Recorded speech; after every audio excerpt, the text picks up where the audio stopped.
नमस्कार मंडळी, स्वामी ज्योतिषमध्ये मी सौ जयश्री रत्नदीप पत्रे स्वामी तुमचं मनपूर्वक स्वागत करते। तर मंडळी, आपण आजच्या व्हिडिओत पाहणार आहोत की आपल्या घरातील या 7 गोष्टी कोणालाही सांगू नका, त्या गुप्त ठेवा। तर मंडळी, कधी कधी आपल्या घरातील अशांतीचं कारण आपण स्वतःच असतो। या गोष्टीकडे आपण पाहतो किंवा नजरअंदाज करतो, पण हे सत्य आहे। कारण कधी कधी आपल्याकडून नकळत चूक होते। आपला चांगला स्वभाव आपल्या दुःखाचं कारण बनतं।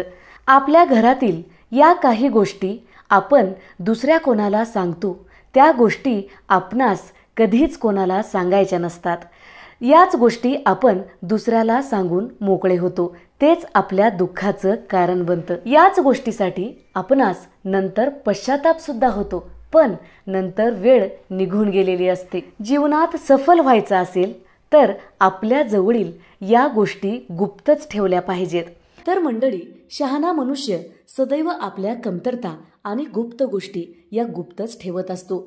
जे लोक अशा गोष्टी इतरांना सांगतात ते भविष्यात कधी ना कधी अडचणीत येत असतात। आपण कधीही आपल्या आर्थिक स्थितीविषयी खरी माहिती इतरांना देऊ नये, यामुळे आपली आर्थिक स्थिती बिघडू शकते। आपल्याला कोणत्या गोष्टीमुळे दुःख होते, मानसिक दुःख आणि संतापही गुप्त ठेवला पाहिजे। जवळपास प्रत्येक विवाहित मनुष्याच्या जीवनात काही ना काही गोष्टी व अडचणी असतातच, त्यामुळे नवरा बायकोतील या गोष्टी चुकूनही इतरांना सांगू नयेत। कधी कधी नीच व्यक्ती किंवा संस्कारहीन व्यक्तीशी आपला वादविवाद होऊ शकतो।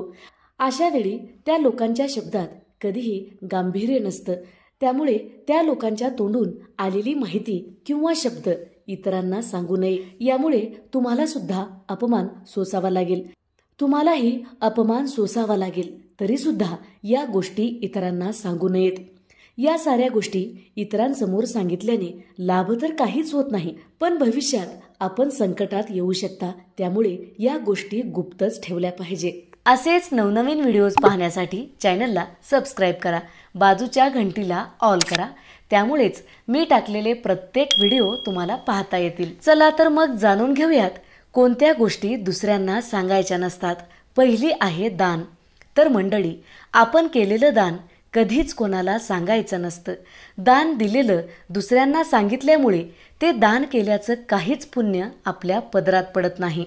दान कधीही गुप्त करावं, तरच दान केल्याचे लाभ आपणास मिळत असतात। गुप्त केलेलं दान हे देवांच्या दृष्टीत असतं, म्हणून कधीही दान गुप्त करावं। दुसरी गोष्ट आहे गृहिणी चरितानी। तर मंडळी, पुरुषाने आपल्या पत्नीविषयीची सर्व माहिती गुप्त ठेवावी। पती पत्नीमधील भांडण, मतभेद, गुण अवगुण कधीच कोणाला सांगू नये। याचा परिणाम वैवाहिक जीवनावर पडतो व याचा परिणाम खूप विपरीत पडत असतो। तिसरी गोष्ट आहे आपल्या जवळील पैसा। तर मंडळी, कधीच कोणाला आपल्या आर्थिक परिस्थितीबद्दल सांगू नये। त्यात आपली पैशाची अडचण असेल किंवा आपल्याकडे खूप पैसा असेल, या दोन्ही गोष्टी कोणालाच सांगायच्या नसतात।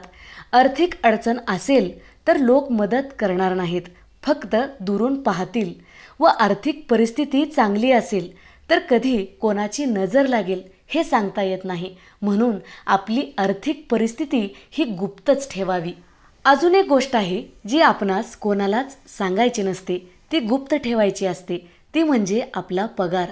तर मंडळी, आपला पगार किती येतो किंवा आपण किती कमावतो हे कधीच कोणाला सांगायचं नसतं। चौथी गोष्ट आहे आपण काय योजना बनवणार आहोत किंवा आपण कुठल्याही कामाची सुरुवात करणार आहोत, याचा कधीच गवगवा बाहेर करू नये। यामुळे तुमचं बनतं काम बिघडू शकतं। नवीन व्यवसाय करणार आहात किंवा नोकरीसाठी काही गोष्टीचं नियोजन करत आहात, हेही दुसऱ्या कोणाला सांगू नये, याचा परिणाम तुमच्यावरच होतो। पाचवी गोष्ट आहे आपल्या घरातील कसलीही गोष्ट दुसऱ्यांना सांगू नये। त्यात कुटुंबातील वादविवाद असू दे किंवा मतभेद, या गोष्टी कोणालाही सांगू नये। यामुळे फायदा तर काहीच होत नाही, पण नुकसान मात्र खूप होतं। घरातील गोष्टी हे घरातच राहिल्या पाहिजे। सहावी गोष्ट आहे गुरुमंत्र।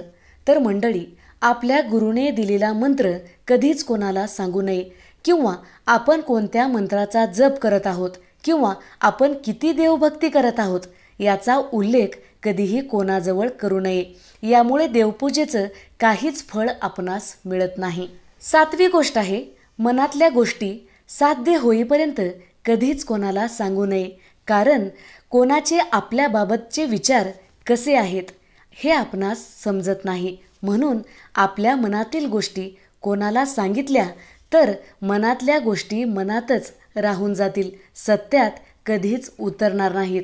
म्हणून आपल्या मनातील गोष्टी साध्य होईपर्यंत कधीच कोणाला सांगायच्या नसतात.